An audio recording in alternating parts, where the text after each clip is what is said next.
y'all doing today? Great. Hello, how are you? I'm good. I am good. I'm so excited about today's episode. We have Yeah. two special guests with us today, Mr. Sean Shackelford and Dr. Letha Powell. How are you two doing today? Great. Doing great. Just excited to be a part of this podcast and just knowing that there's other leaders that we need to be able to collaborate and to learn from each other. Absolutely, absolutely. We're so excited that the two of you are on here today. Today, we're talking about awareness, the power of awareness, how seeing differently transforms school leadership. I am Dr. Angela Taylor-Eccles. I'm the founder of ATE Educational Consulting. Our mission is to solve the great resignation of teachers by providing professional development to school leaders around school culture and teacher retention. Shantanique Langston. Yes, again, my name is Shantanique Langston. I am the founder of Reach to Teach Consulting, where I help school and district leaders create emotionally healthy school cultures through human-centered leadership. Because thriving schools begin with leaders who lead people well without sacrificing their own well-being. That's awesome. Miss Cassandra Yeah. Jenkins, what's your lens? Hello, everyone. I am Cassandra H. Jenkins, and I am the founder of Little Comes Much Education Consulting, where we work with principals on creating systems that eliminates frustration and creates precision throughout their schools. All right. And together, the three of us are the Collaborative Lens. And our two guest speakers, we're going to bring them to the stage a little later because they have some expertise that they want to share with school leaders around awareness and how to see differently with school leadership. But those of you who have followed our podcast, you know that we always start the podcast with research, right? So Yes. we have some research today from School Leadership Magazine around awareness. And the research says school leaders' self awareness is the second most impactful school level factor on student learning, trailing only direct classroom instruction. So, awareness is right up there with classroom instruction. And we always start our podcast with a scenario. But before we do that, I just want to talk about leadership.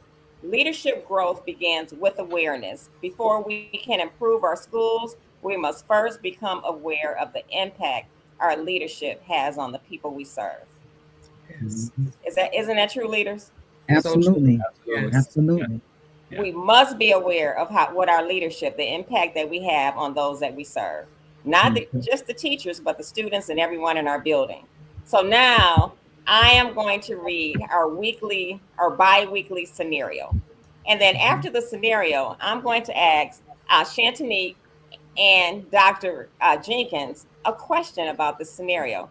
And Dr. Powell and Sean, listen to the scenario and also think about what you think about this scenario as well. And it's called the open door principle. Principal Williams proudly tells everyone, my door is always open. She believes she's approachable and frequently reminds staff they can stop by anytime if they need support. Yet during a leadership coaching session, several teachers anonymously share a different perspective. Her door may be open, but she always looks too busy. I don't want to interrupt her. When I do stop by, she's answering emails while I'm talking. The principal is stunned.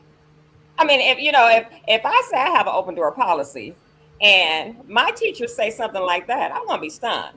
So Principal Williams is stunned, and she genuinely believes she had created an environment where teachers felt comfortable coming to her. So today's question, Shantanique and Dr. Jenkins, is what if the greatest opportunities for leadership growth aren't found in doing more, but in becoming aware of what others are experiencing?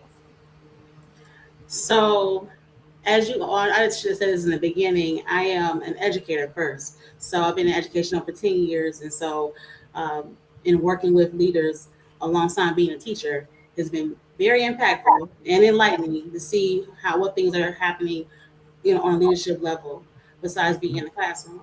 And this scenario hits home for me because his door may be open, but are you present?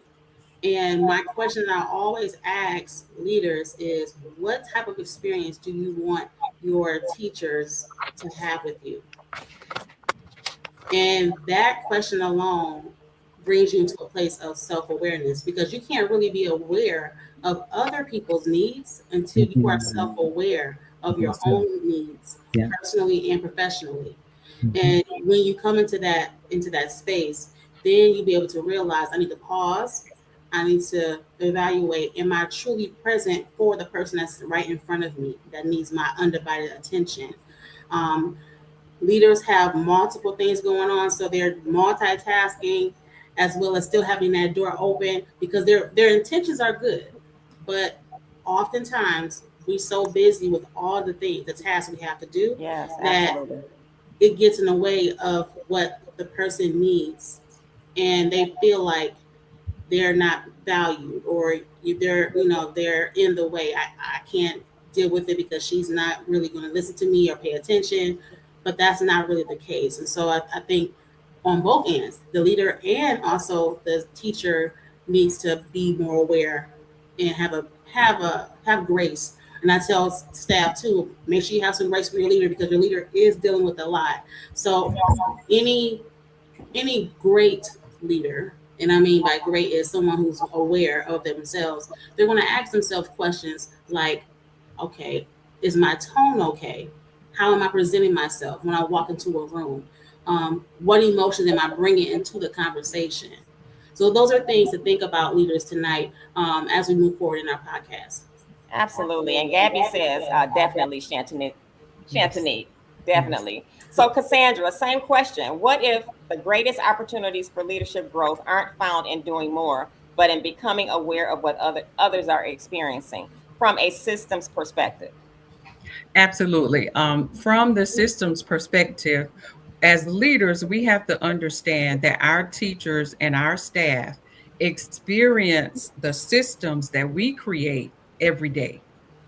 And so being aware of how they are experiencing the things that we have designed for them to carry out in our school is so important. So I would say being aware is just a starting point, but creating the systems that are effective enough to reach the outcomes that you want to achieve would be the destination for Yes. being aware. And as Shantanique said, the awareness comes from both sides because, Mhm. yes, principals have so much to do, Hmm. but the intention is not what you want teachers to experience. Because as a leader, I don't think there's a leader out there that doesn't have good intentions for their staff. However, what they are experiencing is their reality. So I really believe that it's two-sided. You have to look from both sides, as Shantanique said, and give the grace that is required from both angles. But as the leader, we have to understand they're experiencing whatever it is that we have created for them to experience. Absolutely. Great point, both of you ladies. And for me, from the teacher retention perspective and school culture, leaders often judge school culture by what they intend to create, while teachers judge it by what they experience, right? I'm going to Mhm. give you an example. When I was principal, it was during COVID, and we had a partnership with Microsoft, and they were offering us all of these free virtual programs that students can utilize during the school day. And they were very, very valuable, in my opinion. And so I would sign up middle school students for these programs during the school day. And parents were excited about it. But after about the fourth or fifth program, some teachers came to me and they were like, these programs are interrupting the school day. We're already online. Now they have to go offline to do these virtual programs, right? But I wasn't aware of me having all these great programs by Microsoft, the impact that it was having on the teacher's day. So Mhm. being aware of what we do means listening to our teachers and how that affects the school culture. Because now the teachers are like, here she is again with another Mhm. program, you know, and they're sending their kids, and now the kids have to come back and make up work. So, from a teacher retention perspective, just being aware of what we're excited about and what we think our teachers need and Right. our students need may not necessarily be what they need at that time. And so, Right. yeah, so real quick, Dr. Powell or Mr. Shackelford, did you want to say anything about that? You know, what is the greatest opportunities for leadership growth? If it's not found in doing more, but becoming more aware of what we're doing. One of the things I would say is that, and I totally agree with that. You have to do a self reflection on yourself and understand who you are and your purpose. Okay. And I was thinking about when she talked about the open door policy. That and I tell my staff every day, my door is always open. At the end of the day, some of the staff just want to come in. They come in just to say hi, or I'll ask, "How was your day? Is there any concerns?" I know you got some challenging kids, but I think just making staff feel that, you know, not only is my door is open, but you're welcome, you're supported. I'm here, I'm that ear to listen, and we all in this together. And one of the things that I feel that I've been successful because I have built that culture of family. So at the Hmm. end of the day, we all gather around, we talk about, what's working, what didn't work, how did Shania get home, or is there anything we need to do differently? And I think when teachers feel that they are a part of the day, everybody's a part of the same day, it might be something they experience different, but we all in this together. We're all in this Um, together. we all in this together. And at the end of the day, when you have teachers that walk out, before we leave each other, we always say, we love you. We love you more. And that's every Yes, day. So that's that culture that we have built at Whitman as a family. absolutely. Another guest, Walter-Eccles, says they just want to know that you care about them and that you love them, right? Mhm. Yeah. So, Yeah. Mr. Shackelford, I Yeah. was a teacher when you were a principal, so I know what kind of culture you created. So, what can you say in answer to that question? So the number one thing, and I agree with all of what you all have said, but the big thing for me is it has to start at ground zero. It has to start with self-awareness. You have to know who you are, not only as a person, um, Mhm. because that shapes who you are as a leader. And Mhm. I know for myself, that was a journey, right? When you came to the building that we were in, I think I was in my second year as a principal, so I was still Yes. learning. I was Mhm. still learning who I was as a person, and I was still learning who I was as a leader. And so, in many respects, I was a sponge, right? I was learning, I was making mistakes, trying to learn from those mistakes. But I want to go back to your scenario with respect to that. Um, One of the things that I was taught by one of my mentors was that to have an open door policy means there should be no barriers, right, between Mhm. yourself and your teachers, your parents, students. So it was something so as simple as the way you set up your office. And I had never thought about it because I had been an assistant principal the year before I took over, obviously. Yeah. And I was just always used to how when you walked into someone's office, you had the desk and you have the person sitting behind the desk and there's a chair. But I was taught that that was a barrier. And I was taught to move my desk, put my desk behind me, put my computer behind me.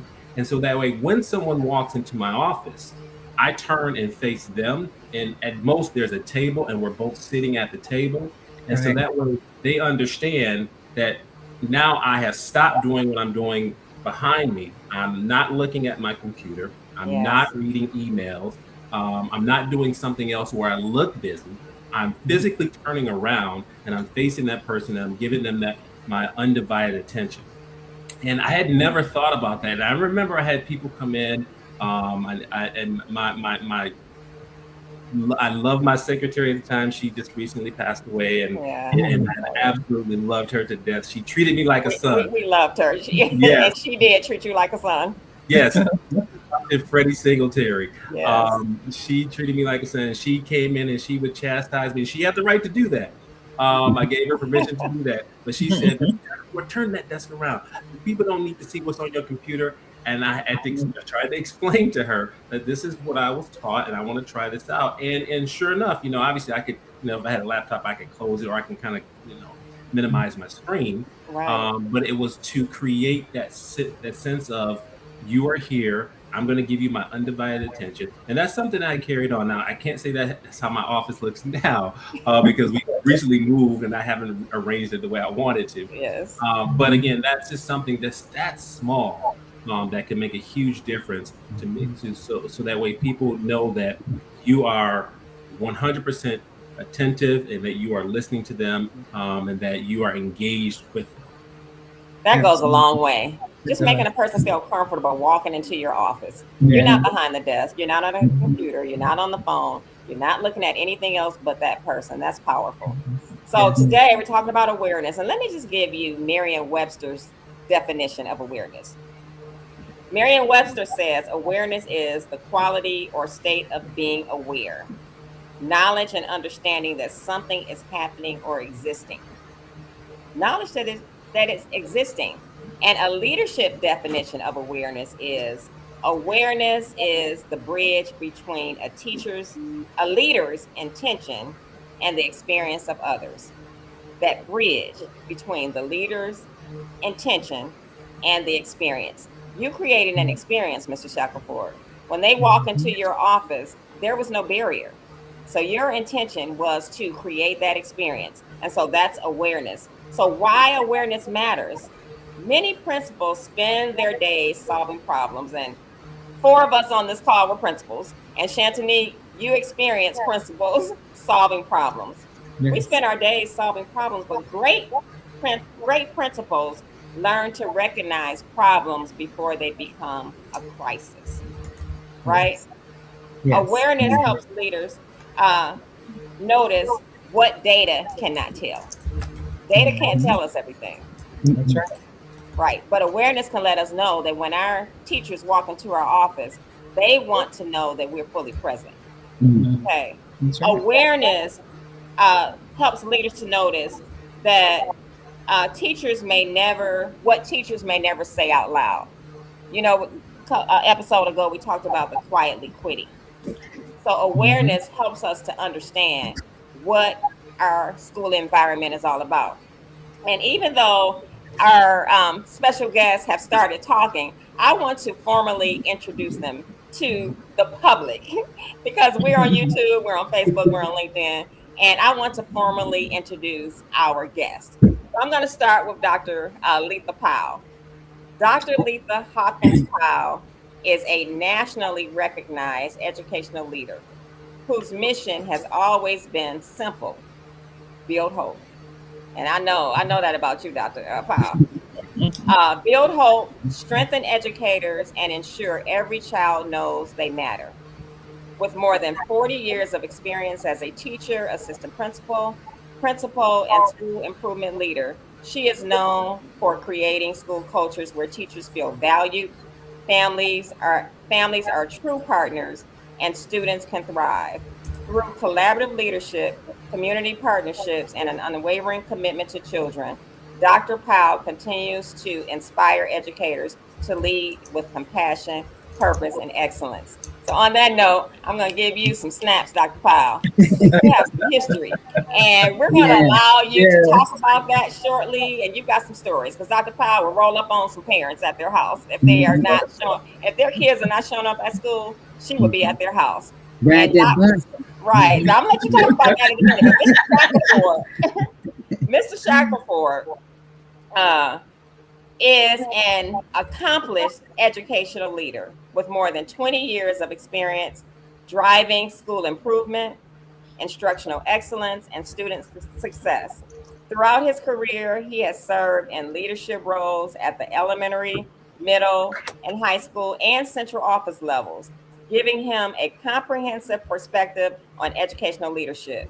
He currently serves as the Director of K-12 Instruction and Professional Development for Hamtramck Public Schools and has held teaching and leadership positions in school districts across Michigan, Florida, and Massachusetts. So let's give Mr. Shackelford some snaps as well.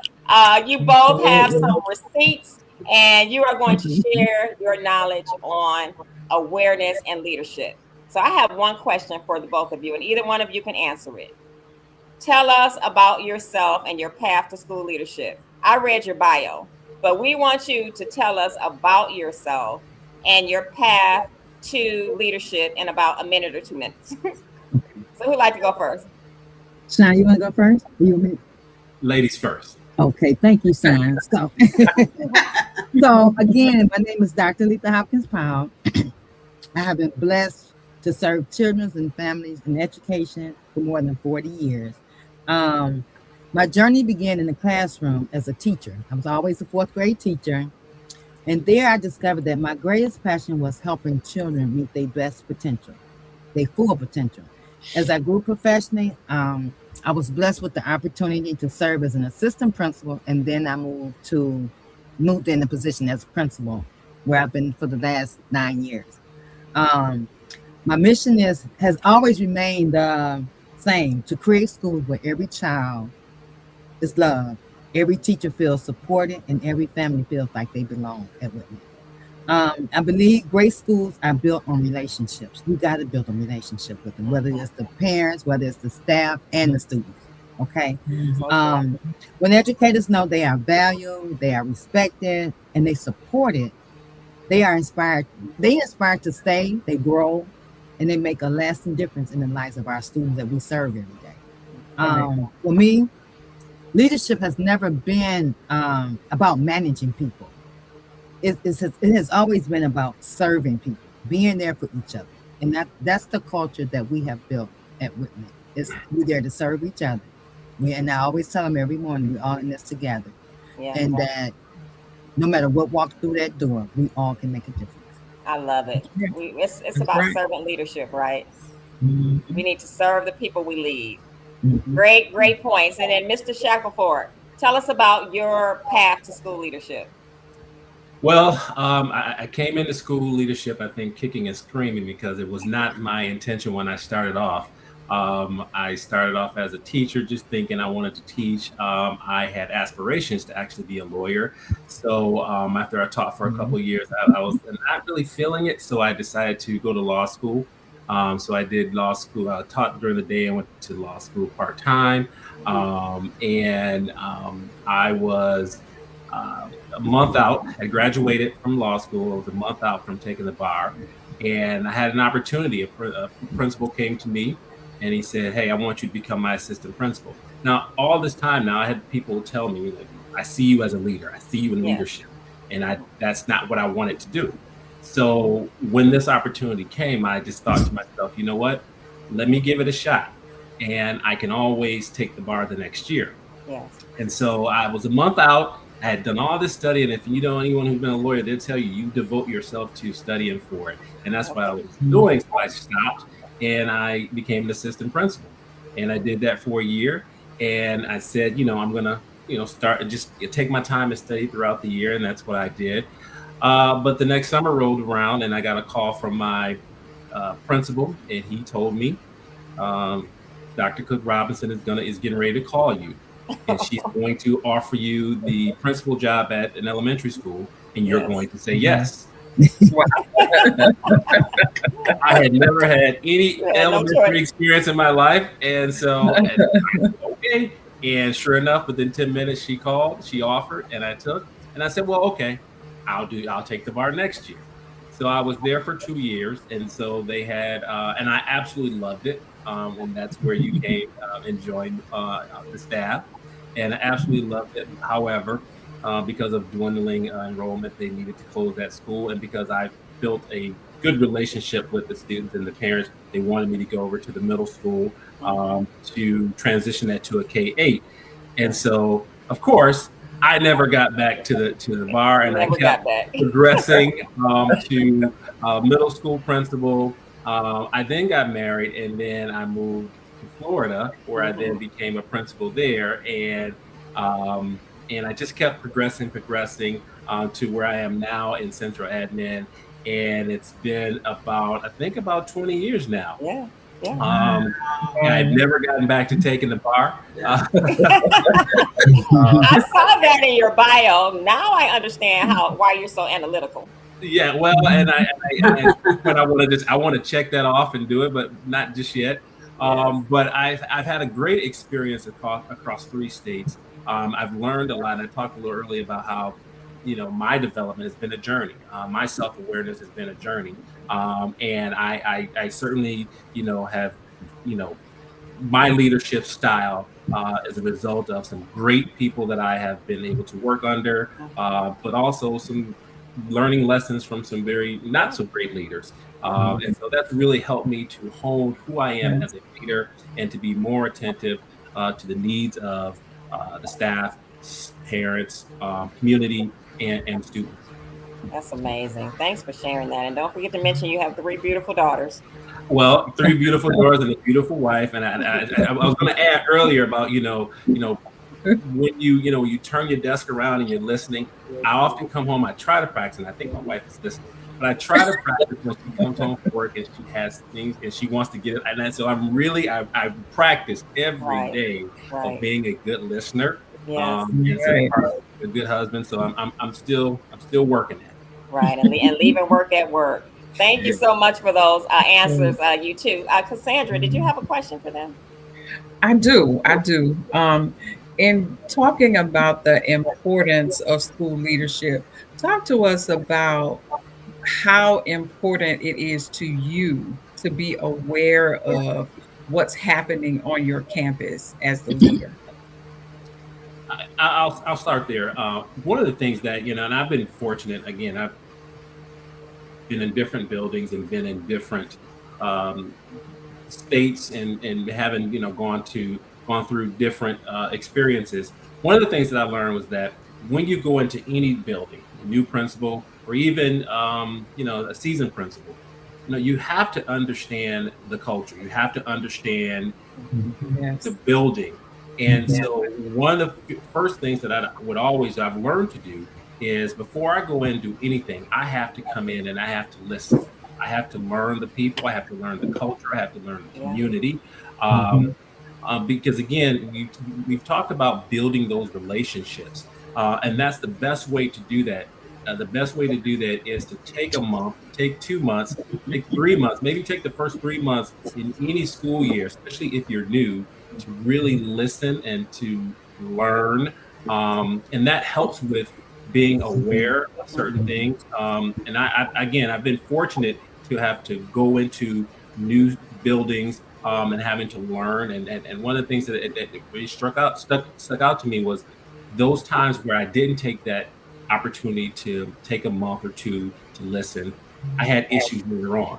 Yeah. Yes. But when I learned that, then I took the time to pause any initiatives, pause anything that I wanted to, come in and implement after at least 60 days, after talking to, go and finding the person who's been there the longest, and then whether it's a teacher or a custodian, talking to that person who's been there the longest and finding out what makes this building tick, the pros and the cons, all of that.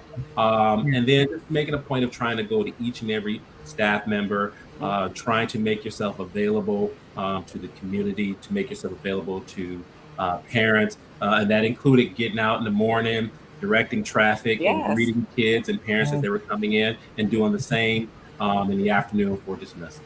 Yeah, having those quick conversations with parents in the morning is so important. Yes. I love that. Dr. Powell?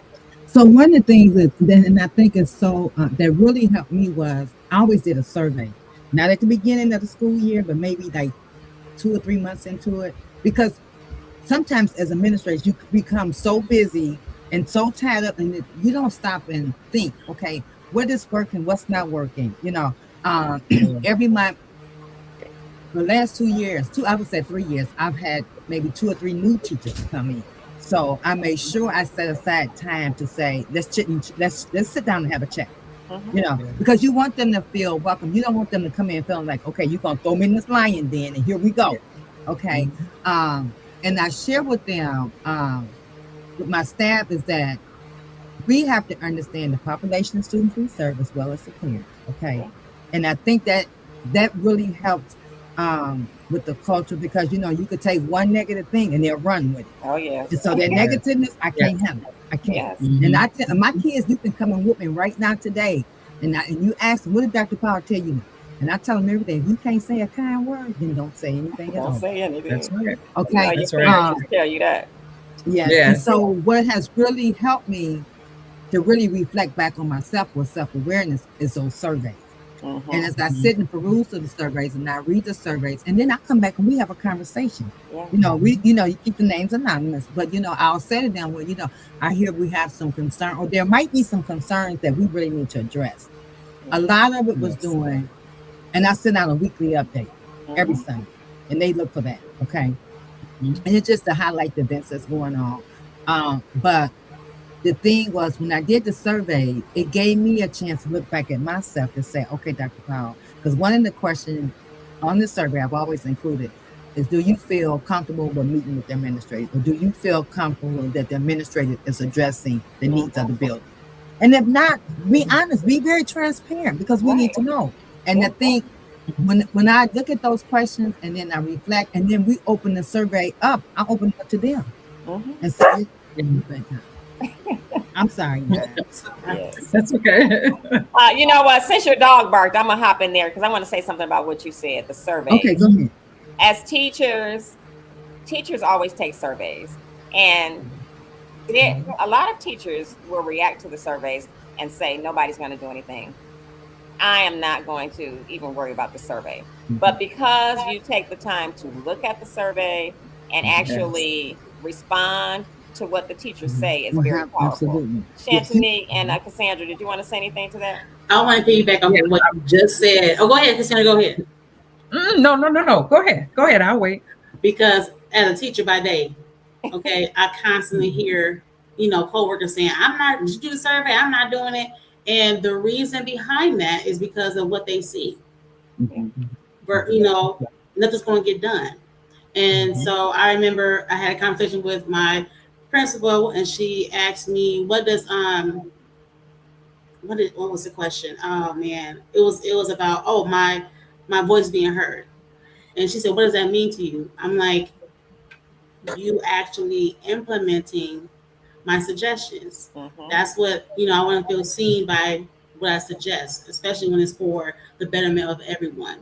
So she was like, because that looks different for everyone. And I appreciate her sharing that with me. Again, I don't know her relationship with other people, but I know when she asks me questions, it made me feel like, okay, she's thinking about, ways of turning things around. And so I would try to encourage the staff to give her a chance, answer the survey. Nothing can't be done if you don't, do the survey, or if you don't vote. Right. Exactly. Y'all vote, okay? That is exactly. And I was going to follow up with that by saying we have to be reflective enough to ask ourselves the question, how are my staff experiencing me? How are they experiencing the systems that we've created? Absolutely. And when they see that they're being heard through the systems that you created, because they give suggestions and you act on it, then that's what gives them the confidence to continue to respond to surveys honestly, rather than ignoring it because they feel like the leadership is aware of the problem, but they're not going to do anything about it. Absolutely. Yeah. And another thing that, what I found to be very effective is, empowering teachers, right? So, they fill out that survey, and then you go directly to them and say, hey, I see that you put this on here, and I'm trying to figure this out. I'm trying to understand it because I had never thought about it. Would you be willing to share a little bit more? I found that when teachers are empowered, when you bring them into the process, when you tell them, hey, I want your help with this. I never thought about this. Now I want your help with this. Then you get that, that the buy-in, right? I know that's a term in education, but a lot of teachers they have great ideas. They want to feel heard, and they have great ideas, but they're afraid of sharing them because they don't know if they'll be listened to or if it'll get taken the wrong way. And so what I found is that I'm just collaborative by nature. So if I see something on a survey or somebody tells me something, I'm going to come directly to you and say, okay, talk to me about this. Yes.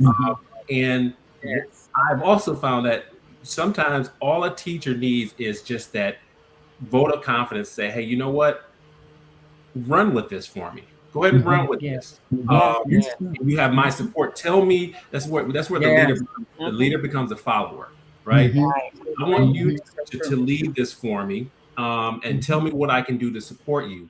And I have seen teachers come out of their shells. Oh my God! You empower them that way. And so part of that is going back to something I said earlier about knowing who you are, right? Because sometimes you have different leaders, right? You have some leaders who they want to have their hands on everything. Every decision has to come from them, and everyone else has to follow.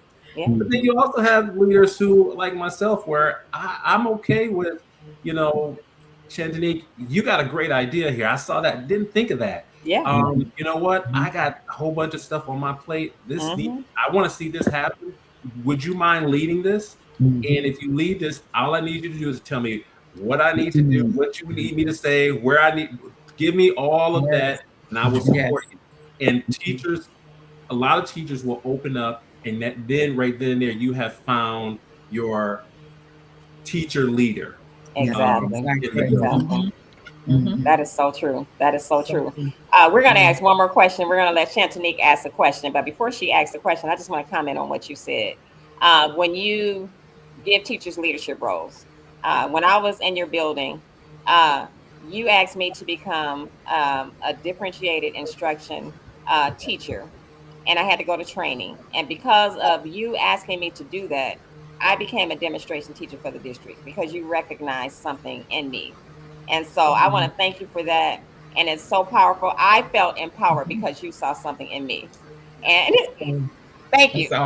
You're absolutely welcome. And you know what? What happened to me is why I was in that position, because somebody saw something in me, and I try to pass that on every chance I can. And you did. Thank and you. Look at you now. Right. Look at me because of you seeing something in me. So thank you. Awesome. This is so good. I mean, Dr. Amber, I just want to commend you for bringing on people who are embodying what it means to be a leader, being authentic, and having the compassion and empathy to do this work. It's a great responsibility. And as a teacher, I love what I do, and it's bittersweet that I'm transitioning into full-time consulting, but I know it's for the best because where God is taking me, I'm not sure why I had to go there, but I'm just so grateful for just being able to be in the classroom and also still being an asset to the entire school building that I was afforded to be at for the past 5 years. And to the both of you, you guys have already answered pretty much the questions and having again showing your receipts. Okay. Yes. That part to be a leader. And so you said so much. I now want to talk about creating that culture. You guys talked about how you guys are doing it. So now we have millennials in the seats. Okay, of leadership. Let's keep it real tonight. How our school leaders today, are they aware of the culture that they are creating, or are they only focused on the culture that they are intending to create? What are your thoughts? And are you mentoring any leaders in your own right that are looking to become principals in your area? So one of the things I think to be an effective leader, you have to know the culture and the climate in the building. You have to know, and I always tell the staff, you have to know the teachers as well as you know the staff, the students. in order to build that culture. Okay. When I came from, because I was a principal at the high school, and then they moved me to down to elementary, said, Dr. Paul, we need you in that elementary piece. Okay. So the first thing I looked at, and the Whitman, when I got there, were we were a partnership school on the state um, partnership list to be closed because of the climate and culture and the test score. And the one thing, the first thing I did, I came in, I kind of perused the building. A lot of the teachers I knew, because I came from Whitman classroom, in the classroom. So what I did was I asked myself, what was my purpose of being here? And what do I want to create and what I wanted to look like? Okay. The first thing was the culture. And then I asked, how do I change the culture in the building from being negative to positive? Well, the leadership starts with you within. So what I did was I met with the staff one-on-one. I got to know my staff. And then once I got to know who was good at what area, and just like Sean said, I kind of delegated certain things to certain staff that I knew that would do a good job, okay, or a great job. I did the Saturday Institute, and then my Saturday Institute was once a month. And I would tell them, Sugar, you're not obligated to come, but there's a stipend you'll be paid. I let the teachers plan the agenda. Oh. And then we talked about, and I said, well, what is that going to look like? Well, Dr. Powell, I think we need to look at this. We need to look at data. We need to look at what's working, what's not working. And then how is that going to look at each grade level? So they created the agenda on Saturday. So we met once a month on Saturday from 9 to 12. And we looked at per grade level. And then we did PLCs, we looked at assessment, we looked at what else can we do to change the climate and culture in the building. But we did it as a team. It's not just about Dr. Powell. It's all of us. And I think when they have input, as Sean said, people feel empowered. So my Saturday Institute, that was one thing off my plate. I didn't have to worry about, okay, now what can we talk about this? I got the teachers plan. Yes. And the thing, and you hear people saying, well, Dr. Powell, how do you get your staff to come in on a Saturday? Even though they're paid, but that's a Saturday. And I tell them, Sugar, listen, I'm not saying, but you know what? It's not enough time during the day or during the course of the week. Right. So let's sit down, we can be comfortable, let's collaborate, and let's look at what's our next step. And so that's how I was able to build that climate culture. So when I got there in September, the state came, how they come in, do their walkthrough. They came in December, and the young lady said to me, she said, Dr. Powell, it usually takes 3 to 5 years to do a turnaround school, especially when the climate and the culture is off balance.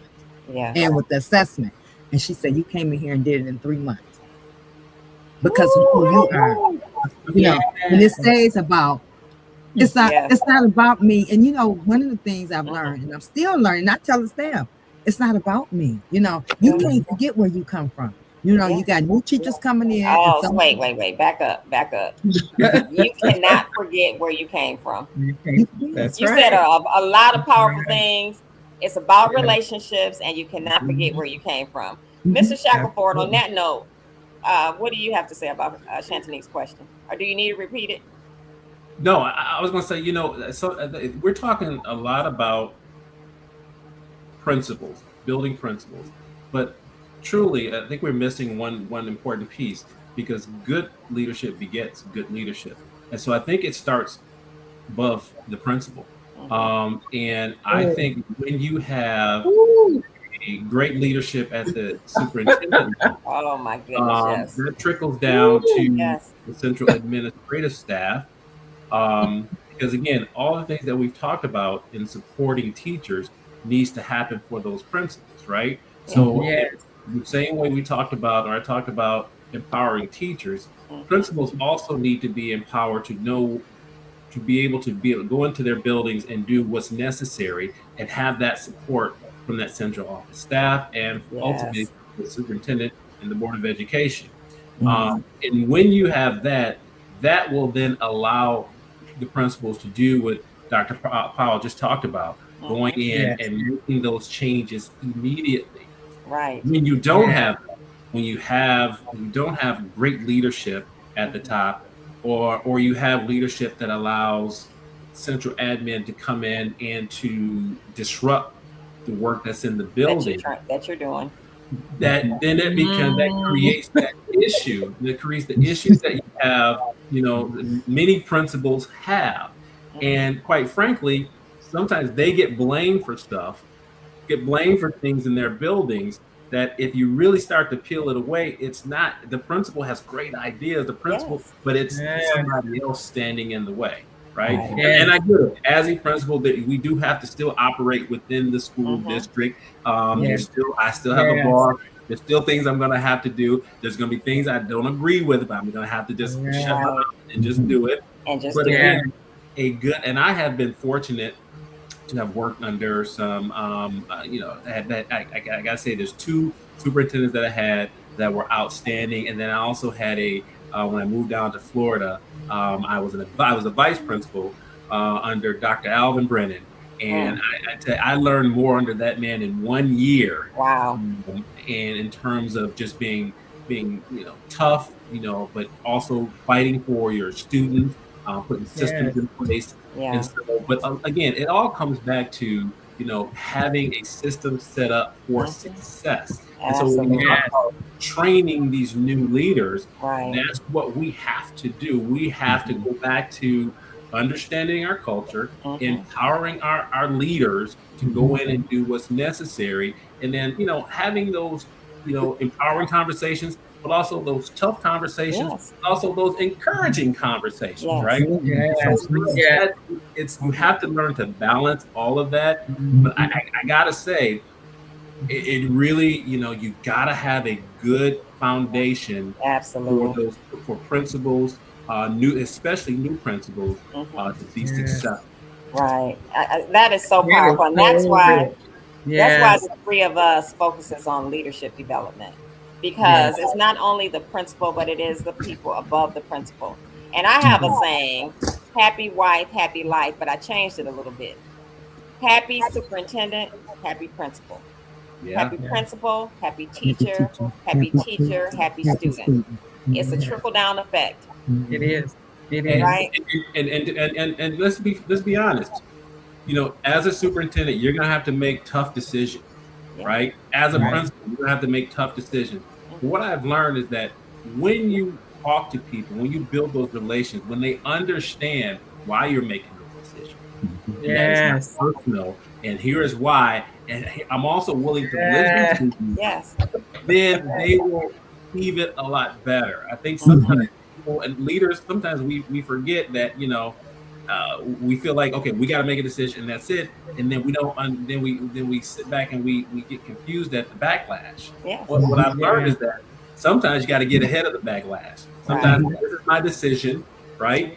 Here's Yes. why I'm making it, but then also leave yourself open enough to say, if somebody challenges it and gives you a better way of seeing it, that you're able to step That back you're and open say, you to know it. what, I hadn't thought about that, Yes. right? Mhm. So Absolutely. if you want to Yes. get Yes. people to work for you, if you want, and that's the type of awareness that you have. So Right. again, it comes back Yes. to, are you aware of yourself? Are you able to admit when you made a mistake, or admit that, my way isn't the best way, Right. um, and making some Absolutely. adjustments on the fly. Right. We're working together. It's called leadership teams as well. And Mhm. in every episode, we like to give some actionable strategies that school leaders can implement immediately. And so today we're introducing the AWARE framework. And that's my intellectual property. But it is AWARE. And A stands for ask. Ask teachers, what are you experiencing that I may not be seeing? Ask. And W is walk. Walk the building looking for experiences, not compliance. And then A, acknowledge. Recognize what teachers are carrying. Sometimes teachers are carrying some heavy weights. And when we walk the building and we see a teacher who looks really heavy, as leaders, as a school leader, I would always double back and say, is everything okay? So being aware. And then R, reflect, ask, what assumptions am I making? I may be making an assumption about something that is totally not even what's going on. And then E, engage. Invite honest conversations before making important decisions. So aware. Let's always be aware. That is our tip for today. Yeah. Ask, walk, acknowledge, reflect, and engage. So one last tip for today is that we see our teachers. Stop to observe, engage with curiosity, and I forgot what the third one is. And then just see what they are doing. So on that note, Shantanique, would you like to say anything, or Cassandra? This was great. Yeah, this was awesome. So rich, such a rich discussion. There's nothing else to add because everything that Dr. Hopkins Powell and Mr. Shackelford shared was dead on. Yeah. Precisely what we're trying to help school leaders understand. Mm-hmm. Mhm. All right. Shantanique? Yes. Oh, you want me to end it? Or you're. No, I thought you wanted to say something about the.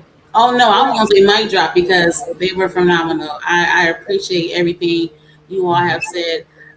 Yeah, you guys are paving the way for the leaders behind you. Like this is these two are the example of what it truly means to Absolutely. become all that you're supposed to be in the area where God's called you to. Because again, there's so much going on with our parents and our students, and also with teachers.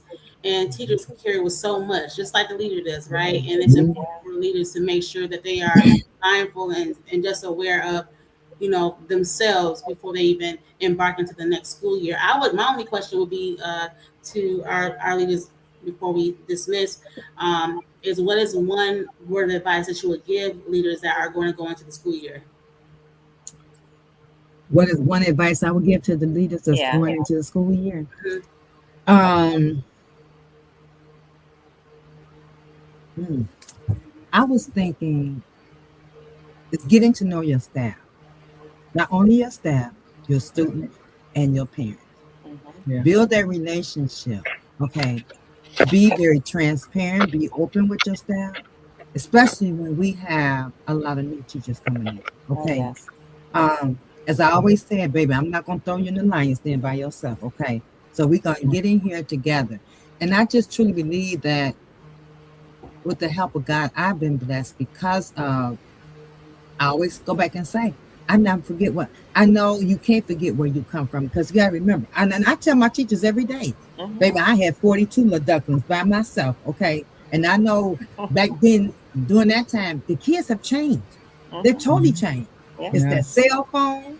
And the Yeah. mama coming up want to fight. No, we're not doing this, sugar. We run a school. Okay. Right. But Yeah. again, being open and transparent with your staff, and your staff know, you know what? I know Dr. Paul got my back.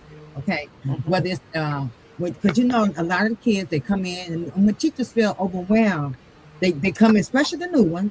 They come in, they be upset, they crying. I said, sugar, listen, don't worry about it. We're gonna work on Chantilly, or we're gonna get Carson right, because I'm gonna ride that bus home and meet that mama at that bus stop. So when they know that they got support and they not by themselves, it makes a difference. And me finding the time, especially with the new teachers coming in, to sit down, let's sit down and chat. Yeah. So we Yeah. call it coffee chat. Yeah. And I do that once a month.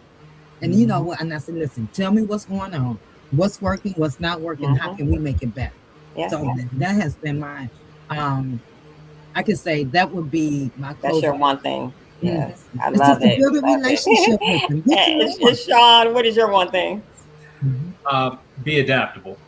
The world is changing Absolutely. rapidly. Yes. Yes. In ways that we have not.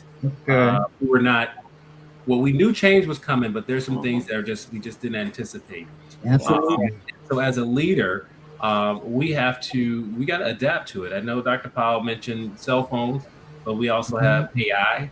All of There's that. many things going on in the world, right? Politically, culturally, that we have to adjust to, and that we have to prepare our students for.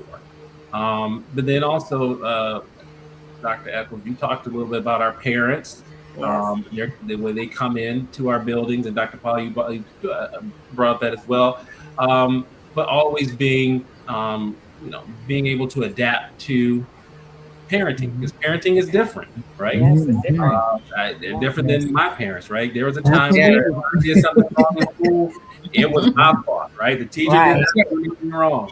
Now, as Mhm. you all know, It's the school's fault. it's the It's the school's teacher's fault fault. now, right? Yeah, And that's so so true. we have to adapt to that because parents are bringing their own baggage, Yeah. right? A lot of them didn't Absolutely. have good experiences with school, right? And so we have to be able to navigate through that. We have to be able to navigate through our teachers. Someone brought up earlier, the teachers may be carrying something heavy. Yeah. And so we have to adapt in order to be able to support them. So the one piece of advice I would give them is just be able to adapt to what's going on. Be slow to make to rush to judgment. Be slow to make a decision until you can till you can feel comfortable with the bigger picture and know that you're going to make the right decision. Okay. And one thing I just wanted to say, and that is so true, Sean, when you build that and just getting to know that culture. Yeah. Majority of the kids that I have in my building for the last, I want to say 5 years, 6 years, I've had their parents. So the parents know me. Right. And that makes Yeah. a big difference. Yeah, They the know parents are scared when they come in there. they Yeah. know I love them. Make a They difference. know I can call Dr. Powell, and every parent has my phone number. Even down Yeah. to some of my fifth graders, they got my number, Mhm. So when you build that relationship, like the little girl I saw today in camp, as I told you guys, these kids are new to me. I don't even know them. And that little girl told me, well, let me give you my phone number, Dr. Powell. So you can call me. I said, okay, sure, I'm gonna call you. So that right there says a lot. Yeah, it says a lot. And I just want to add on that real quick, but as much as things change, some things don't, right? Because back in the day, if your parent knew the teacher, right, then you acted different when you went to school. Oh, And yeah. That's right. I've Okay. learned that over the better relationship that you have with the parents and the kids know that. Yeah. Oh yeah. The They better go they a lot will act. different. So that is a great point in terms of Yeah. building that relationship with the parents and getting the parents on your side. Yes. Because once the kids know that the parents and the school are in lockstep, Yeah. that changes things. Makes a huge Right. difference. I had the little Parents as girl crying. partners is not a Yes. cliche. Yeah. It means a lot. So, Dr. Powell and Mr. Shackelford, thank you for your wealth of knowledge. Thank you for being our guest on the podcast. You all have receipts, so we know that it works. And I want to leave you all with this one statement. Awareness is the key to school transformation. When leaders are aware, schools can be transformed. And on that note, I would like to invite anyone on the podcast or on here on YouTube, on Instagram, or Facebook to our free webinar entitled Keeping Great Teachers: How to Build Schools Where Teachers Choose to Stay. The webinar is free and it will be via Zoom on August 13th at 7 p.m. The link is on my Facebook page my YouTube page at Dr. Angela Taylor-Eccles, and all of my socials. And we would also invite you to like and subscribe to my page, Shantanique's page, Shantanique's Langston, and Cassandra Jenkins. And I am Dr. Yes. Angela Taylor-Eccles. I work with school leaders on teacher retention, focusing on school culture. Shantanique? And I am again Shantanique Langston, and I focus on human-centered leadership. And Cassandra H. Jenkins, and I help leaders move from frustration to precision through the systems that they create. And we are the Collaborative Lens. Yes. Awareness changes leadership, purpose shapes culture, and culture influences retention. Thank you, everyone, for watching us today. Again, thank you, Sean, and thank you, Dr. Powell. You're welcome. Have a great day, everybody. Thank you. You're welcome. Bye-bye.